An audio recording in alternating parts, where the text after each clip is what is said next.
இப்போ தான் நம்ம சேனலுக்கு நீங்கள் முதல் முறையாக வரீங்கன்னா தயவுசெய்து கீழே இருக்கிற ரெட் கலர் சப்ஸ்கிரைப் பட்டன் அழுத்தி சப்ஸ்கிரைப் பண்ணிக்கோங்க. கூடவே அந்த பெல் பட்டன் அழுத்தி ஆள்னு கொடுத்துக்கோங்க. அப்போ தான் நம்ம போடுற வீடியோ உங்களுக்கு தினமும் கிடைக்கும். சரி வாங்க இப்போ நம்ம வீடியோக்குள்ளே போகலாம். கன்னியாகுமரி மாவட்டம் சுசீந்திரம் பகுதியை சேர்ந்த 34 வயதான சோனியா என்பவர் கடந்த 14 ஆண்டுகளுக்கு முன்பு கூடங்குளம் பகுதியை சேர்ந்த 38 வயதான ஜெயராஜ் என்பவரை காதலித்து திருமணம் செய்துள்ளார்.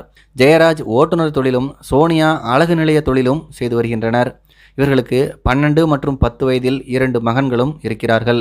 இந்த நிலைமையில்தான் கடந்த 4 ஆண்டுகளாக கணவன் மனைவி 2 பேரும் பிரிந்து வாழ்ந்து வருகின்றனர். இது தொடர்பாக நீதிமன்றத்தில் விவாகரத்து வழக்கும் நடைபெற்று வருவதாக சொல்லப்படுகிறது. இப்படிப்பட்ட நிலைமையில்தான் இன்று சோனியா தன்னுடைய 2வது மகனுடன் இருசக்கர வாகனத்தில் சுசீந்திரம் பகுதியில் வந்தபோது அவரை பின்தொடர்ந்து ஆட்டோவில் வந்த ஜெயராஜ் மனைவியை வழிமறித்து அரிவாளால் மகன் கண்முன்னாடியே வெட்டியுள்ளார். இதில் கன்னம், கை, கால் உட்பட பல்வேறு பகுதிகளில் வெட்டுக்காயம் ஏற்பட்டுள்ளது. இதனை பார்த்த அந்த பகுதியினர் சுசீந்திரம் காவல் நிலையத்துக்கு தகவல் தெரிவித்ததோடு சோனியாவை மீட்டு மருத்துவமனைக்கும் அனுப்பி வைத்தனர். மேலும் ஜெயராஜை பிடித்து சம்பவ இடத்துக்கு வந்த சுசீந்திரம் போலீசாரிடம் ஒப்படைத்தனர். சோனியா படுகாயங்களுடன் ஆசாரிப்பள்ளம் அரசு மருத்துவமனையில் சிகிச்சை பெற்று வருகிறார். ஜெயராஜ் மீது ஏற்கனவே திருட்டு உட்பட பல்வேறு வழக்குகள் காவல் நிலையங்களில் நிலுவையில் இருப்பதாக தெரிகிறது. இந்த சம்பவம் அந்த பகுதியில் பெரும் பரபரப்பை ஏற்படுத்தி இருக்கிறது.